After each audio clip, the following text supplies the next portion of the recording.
Welcome to Shepard Mullen's Nota Bene, a twice-monthly podcast for the C-suite, where we tackle current national and international headlines affecting multinationals doing business without borders. I'm your host, Scott Mayberry. Let's get started. Welcome to episode 174 of the Nota Bene podcast. I'm your host, Scott Mayberry. My guest today is Erika Trujillo of SEIA. We're talking about how U.S. export control regulations are changing the global supply chain, particularly in Europe. Before I introduce our guest, I'd like to thank our listeners in over 100 countries worldwide. We're glad you're tuning in, and please keep the feedback coming. It definitely influences our programming. You can email me directly with your comments and suggestions. My email address is in the program description. My guest today is Erika Trujillo. She's the managing director and the founder of SEIA, the global trade compliance data firm. SEIA is a brilliant technology that uses world-class data analytics for trade compliance and risk management. Prior to launching SEIA, Erika was at one of the big four accounting firms where she advised clients in international trade law with a focus on multi-jurisdictional export controls and sanctions. Before that, she was an international trade specialist at the U.S. Department of Commerce, among other things. Erika, welcome to Nota Bene. Thank you so much for the invitation. I'm delighted to be here, Scott. It's great to be with you. Erika's an old friend, and you'll learn a lot from her on this show. So we've talked a lot about on this show about U.S. national security, and one recurring topic is the global reach of U.S. regulation. It's an aggressive expansion of extraterritorial regulations promulgated by the United States really since the 1990s. For companies doing business across borders, it requires constant attention to comply with these rules. And there's been a steady evolution of the mindset in my client base, at least. I used to liken it to the stages of dying, with apologies to Dr. Elizabeth Kubler-Ross, as you're encountering these new and more aggressive U.S. regulations all the time, especially if you're a global business. You kind of go through denial, anger, bargaining, acceptance, and depression. One early anger response I want to talk about today was the ITAR-free manufacturing movement in the early 2000s. So obviously ITAR refers to the International Traffic in Arms Regulations. It was really a movement by non-US aerospace and defense companies, and they were basically forced to try to eliminate US components from their supply chains because of the difficulty of complying with the extraterritorial effects of the US International Traffic in Arms Regulations. And that was ultimately solved to some extent by US export control reform in the 2012 to maybe 18 timeframe. That was for military and space products. Now we've got a new development, and it's development in commercial products. There has been an aggressive increase in U.S. commercial export controls since about 2017. The main target is China, and we've talked about this move by the United States in several of our shows, including episode 172 with John Meyer, episode 170 with Lisa Mays, and multiple episodes with our friend Reed Whitten. So you can check those out. The links will be in the program description.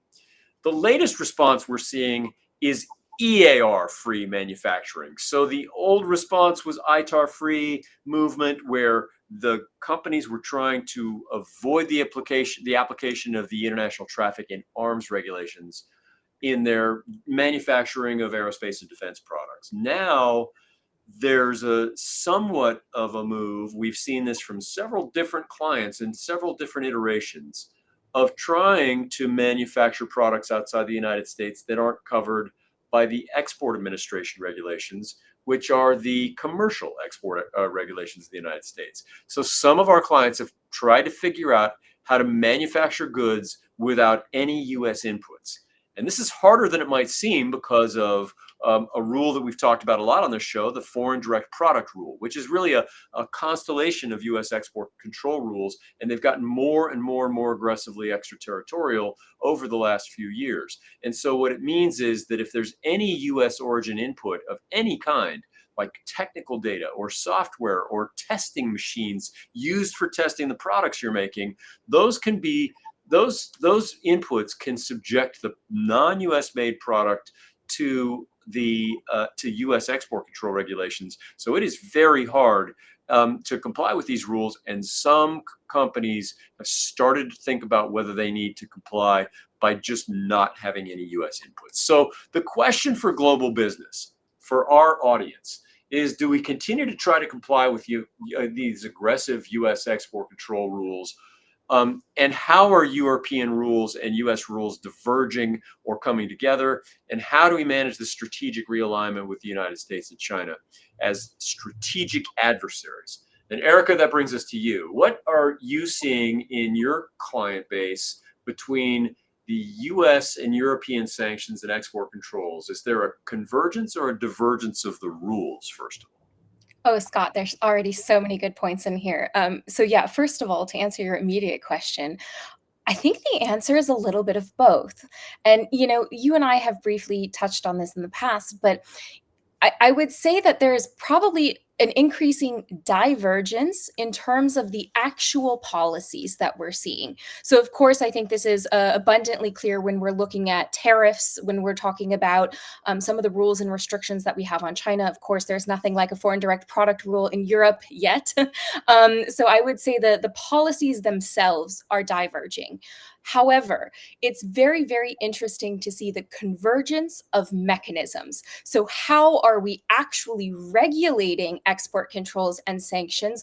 Those methodologies, we'll say, are starting to look very American here in Europe. Now, I've been over here more than a decade, and I remember when I first got here, people used to come to me all the time, how is the US applying extraterritorial law? Isn't that against international law? Why can they do this? How can they do this?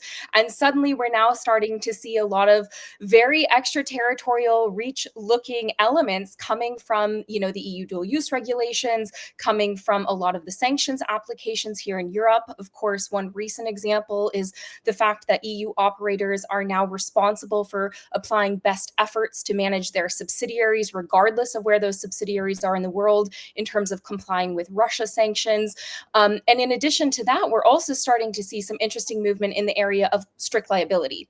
So we've seen places like the UK already in the field of strict liability for things like sanctions violations. However, we're starting to see some also very, what I like to call interesting legal gymnastics in some of the other EU jurisdictions like the Netherlands, where it's maybe stopping short of calling it explicitly strict liability, but let's just say those standards of knowledge are looking very interesting in terms of what you're actually required to be responsible for. So in that way, I would say we're seeing a little bit of both. Diverging policies, but really a convergence of how we're regulating those things. And I think that becomes very interesting when we start talking about so many of the elements that you just brought up, especially this idea of going ITAR free, going EAR free. I think at this point we could just sum it up and say a lot of companies are trying to go US free. So not just eliminating, we'll say, the US origin products that they have or components that they're integrating, but really trying to avoid, any US nexus at all. And this is something that we see in our absolute daily business is companies scrambling to try to identify, okay, where is that US origin item that's missing a US ECCN? So we have a missed US reexport, or how can we better identify risks of having US components that were maybe overlooked in our master data? So this is something that I think every company that we work with is dealing with on a daily basis. But we also see this, of course, in the defense industry, as you mentioned earlier, really moving to completely US free, especially if they're companies here in Europe that are delivering to Ukraine. Going US free was almost a cost of doing business to some extent to make sure that those processes could move smoothly on the European side. It's really interesting. And some of this, I think, is by design. The United States has spent some real time and diplomatic effort to proselytize certain methods of U.S. export controls around the world. I think the original idea was probably, as I understood it, was to try to get the Europeans to align with the United States on what is going to be permitted to be exported to China and Russia and what's not. And so there was that diplomatic effort.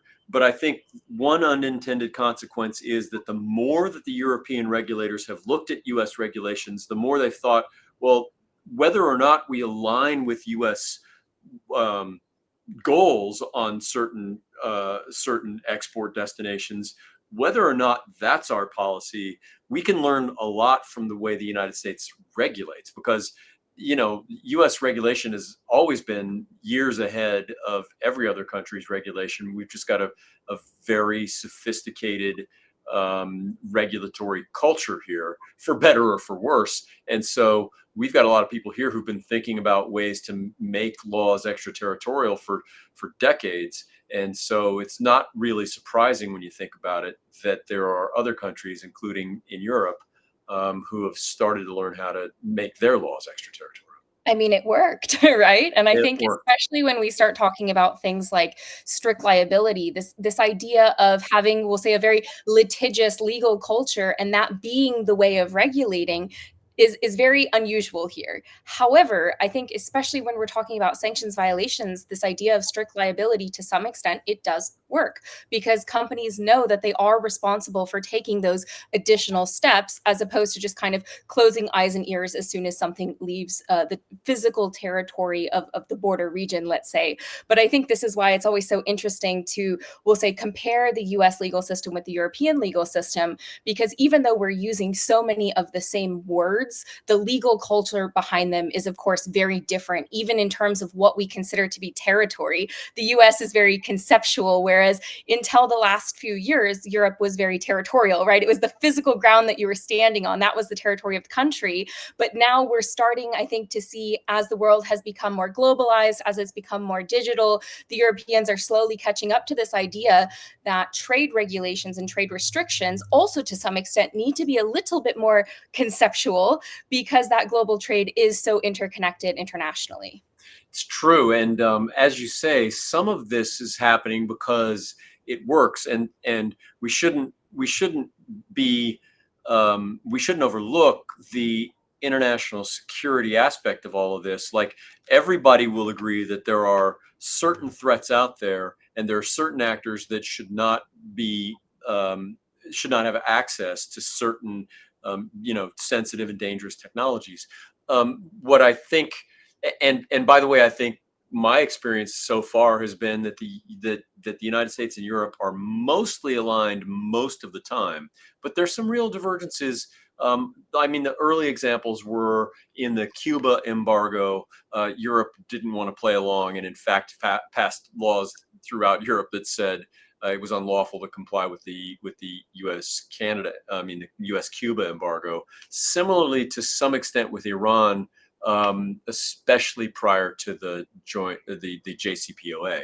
Yeah. But now it kind of brings us to the U.S. China EU realignment. I mean, we've talked a lot about on this show about how the 2017 first Trump administration national security strategy was the first policy document identifying China as a strategic national adversary to the United States, as opposed to a policy of engagement.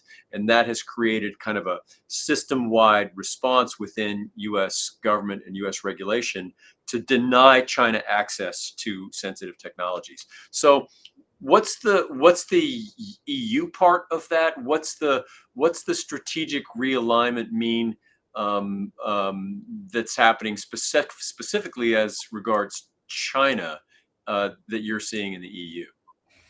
Oh, yeah, this is a lot to unpack. So I think first, people often underestimate actually how serious some of the European member states have been taking the topic of China already for years.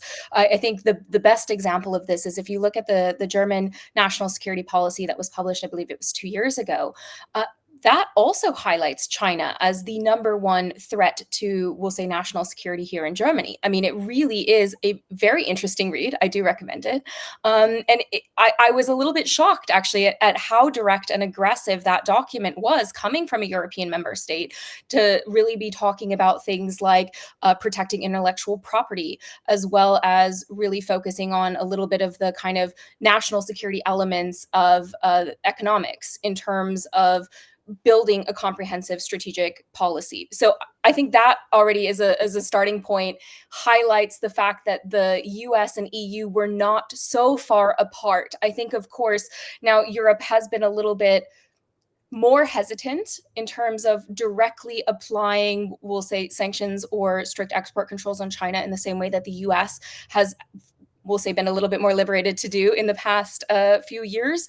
But that's not to say that there haven't been, we'll say, export controls and sanctions coming from the European side. I mean, a lot of them were under, the human rights bubble for a while, as that was a very, we'll say, indirect way of applying that kind of lateral pressure. But I think that there was already, we'll say, a fairly strong consensus in Europe that China was a threat in some areas of national security and economics. We'll put a link to that document and to the U.S. National Security Strategy in the program description here. Those, it's really important to see where these policies are right now, and if you know that that's the policy, the national strategic policy of the country, it's a little easier to get your head around why there's so much regulation now coming. At least I can speak to the U.S. side. The response to that determination has been a conscious effort, phrased by the last Trump administration as a whole of society response to the what's termed as a whole of society threat from China. So yeah, I think those are really important documents to understand, and it really helps us think about where we are right now in global kind of geopolitics.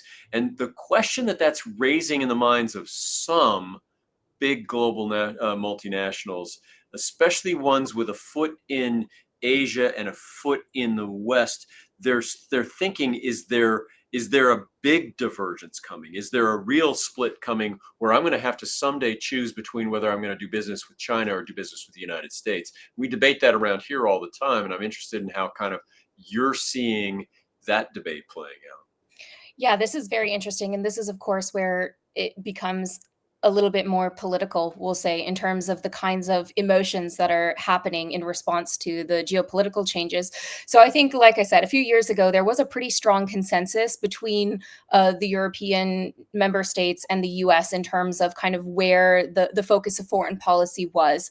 However, that being said, I have seen what was maybe a reluctant but easy decision in the past, which was the EU would probably fall in line with the US if push comes to shove, reluctantly, but would have happened, to now a situation where you're right. There are a lot of companies that are sitting between the West and the US. And I know you often say it's hard to serve two masters. And that was always kind of the difficult challenge for companies. How can I navigate between the rock and the hard place? How can I still do business in China while still doing business in the United States?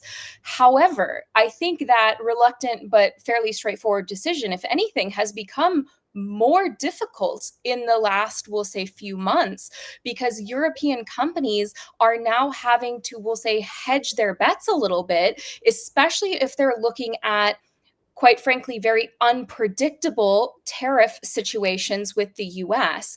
Unpredictability is bad for business. If you cannot rely on the US as being a stable trading partner in the future, it's very hard to then give up your economic ties in China to support that kind of Western alliance if that is a very unpredictable Western alliance. Because what these companies don't want to do is, close the door on trade with China to then have, tomorrow a door shut from the US, and then they're in a real bind, right? So I think this is now becoming a very difficult decision for many companies to say, okay, how can we position ourselves, as you said, in some ways going US free from a production point of view, so that these options of still doing long-term business with China are available to them, and that they still have some of these options, of course, of still doing business with the US, maybe in separate kind of trade conglomerations. So I think in this case, the short answer to your question is, it's becoming a more difficult decision between the US and China than I think it was a few years ago.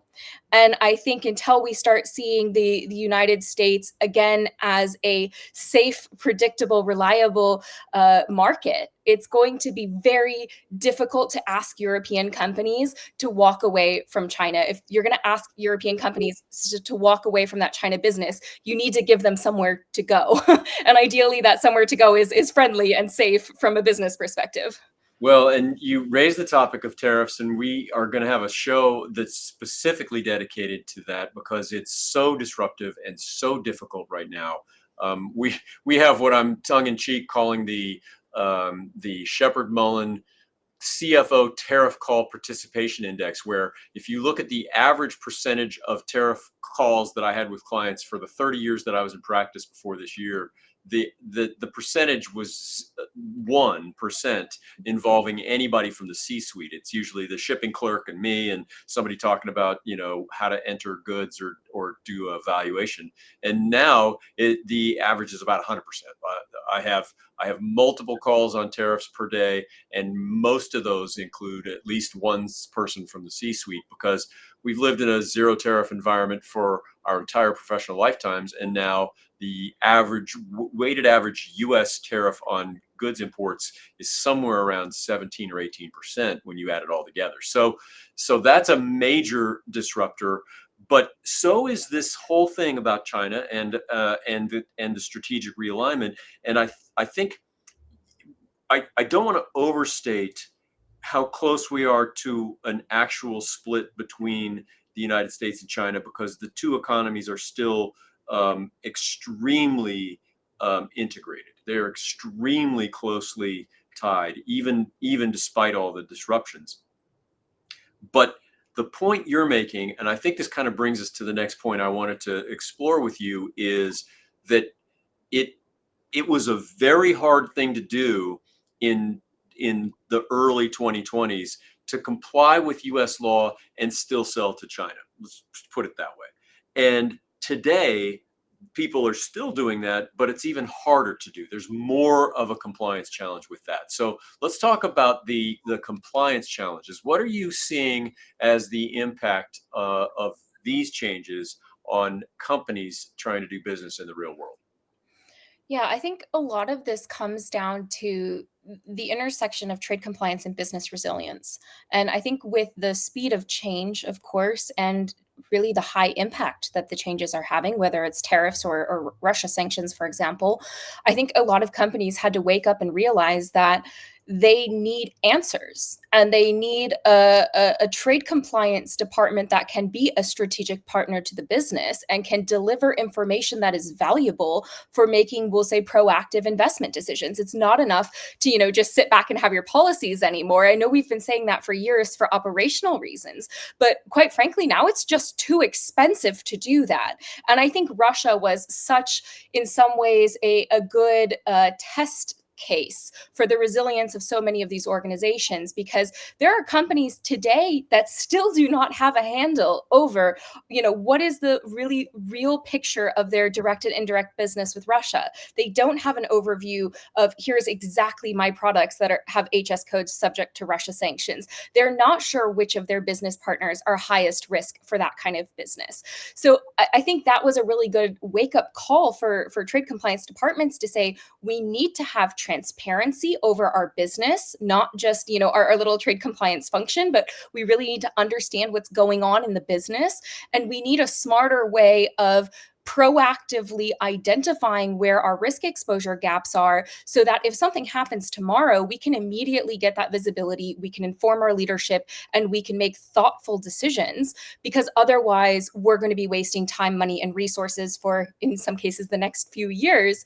And I saw some very interesting statistical comparisons when the Russian invasion of Ukraine happened, where they were saying, here's the percentage of companies that did business with Russia. And they were showing, the percentages of what that business represented for many of these companies. Now, of course, there are some companies that were very specialized in Russia business, and that was quite difficult for them. But for many companies, this was a portion of their portfolio.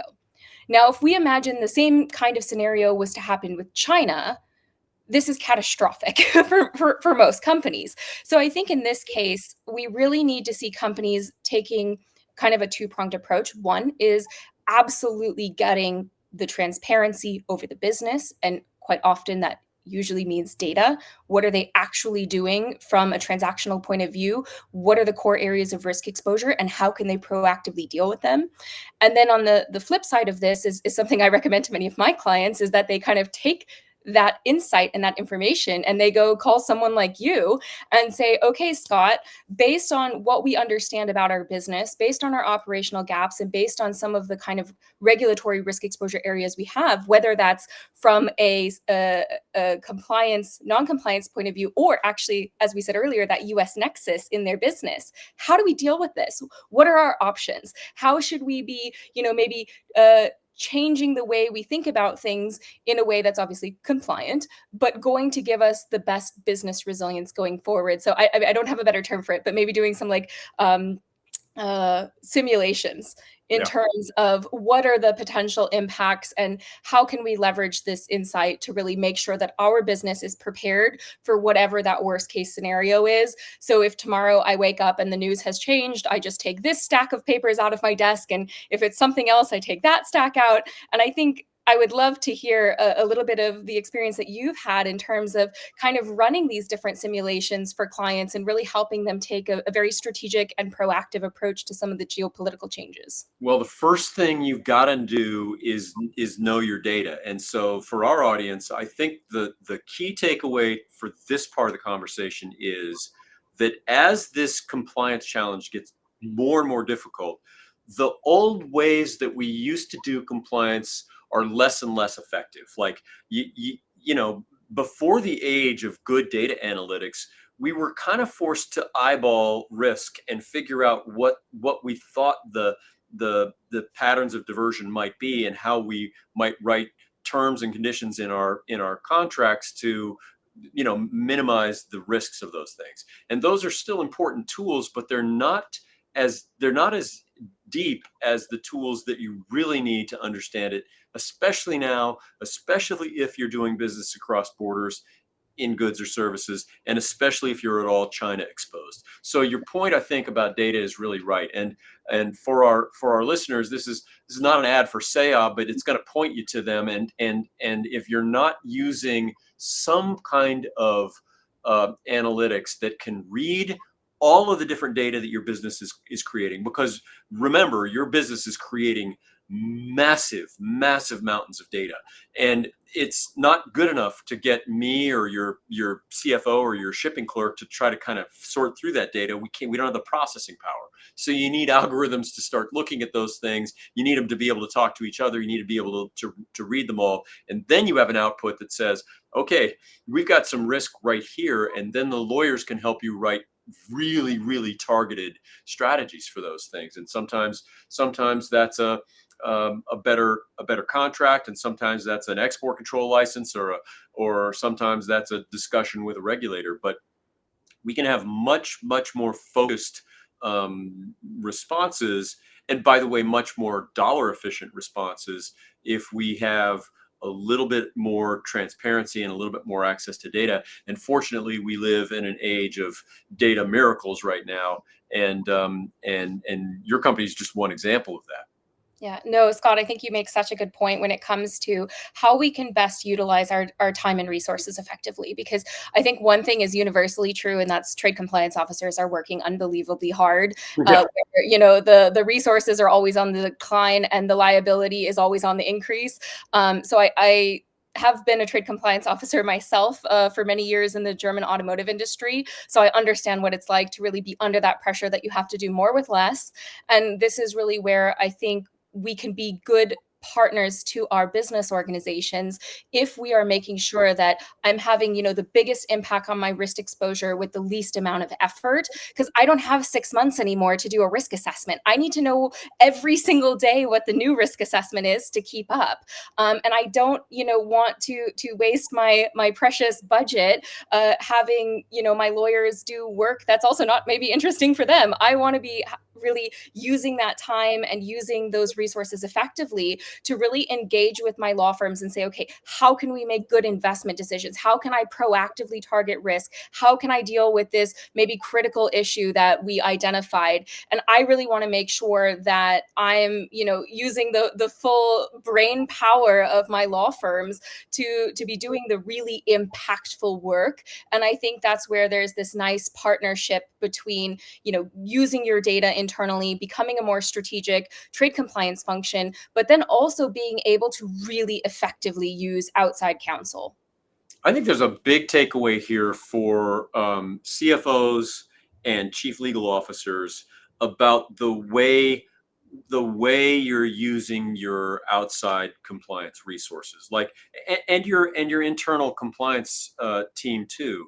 There's an older model that I used to be a very big proponent of, which is engage me for a 6-month risk assessment, pay me the hourly rate of thousands of dollars an hour to do that, and we will give you the best idea you can get of what your risk is, and then we won't focus a lot of additional legal time on the low risk stuff. We'll take the high risk stuff and really start to mitigate that.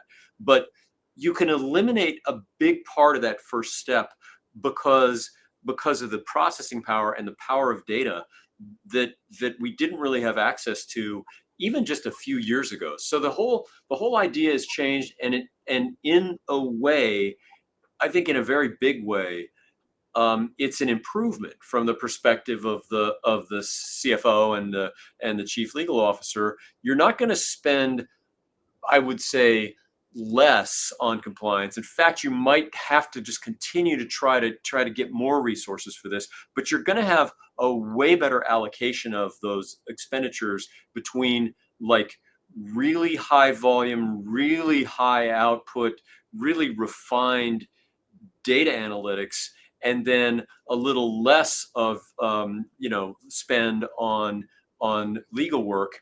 But as you point out, for my team, that's a benefit because then we're really focused on where we can help. We're really adding value, and the more of that kind of really high value work that we can do, the better for our group and the better for our clients. Well, it means you actually getting value out of your trade compliance department aside from just, checking the regulatory box. And I think that's something that a lot of, I hope, C-suite officers are starting to realize is that, the trade compliance department can be a wealth of information and insight in terms of, as we've discussed earlier, things like making good investment decisions. If you're the CFO, you want to make sure that those resources are not only, allocated efficiently, but that you're also getting value delivered back to the organization. And if that's in terms of, really understanding how to build your supply chain so that they're going to be more resilient going forward. If there is a crisis, you are way faster to adapt to that crisis. These are all of the kinds of things that not only save money, but actually deliver, we'll say, an efficiency in terms of the operations of the business. And we see this especially with our customs clients. But of course, for export controls and sanctions, I think it's the same. So for me, this really highlights, I would say, kind of two core trends. The first is this move towards trade compliance being more strategic and more proactive. But the second is this move towards how trade compliance can actually deliver value back to the organization. And I think, again, if I'm using my legal counsel, I can get so much more value out of that relationship in terms of building a strong company, not just, building strong trade compliance processes. So I think you're absolutely right. I think it's in some ways a very positive change because we have answers if we do this correctly. And I think it's great that, trade compliance is really being brought to the table, or in some cases, the CFO being brought to your table. I think that's a very positive change in our industry.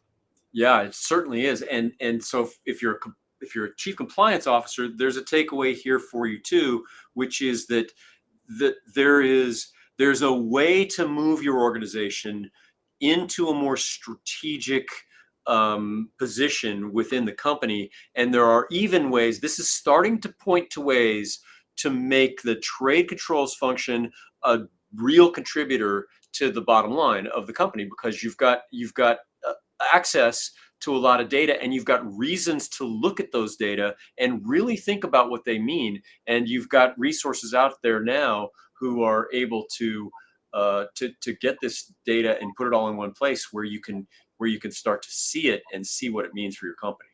Exactly. And then start really demanding, we'll say, metrics from your trade compliance department that are directly relevant for different C-suite functions, whether that's for the CFO, the CEO, or if that's, of course, for your, general counsel. I think you really can be demanding these kinds of answers from those departments if they have the right infrastructure. So yeah, I'm really interested to see how that kind of develops, we'll say, in that relationship. But certainly, I think it's a great opportunity for the C-suite to not only start to really grasp what these industry topics mean for their functions, but really, would say, get a little bit of control in the chaos of what's going on today.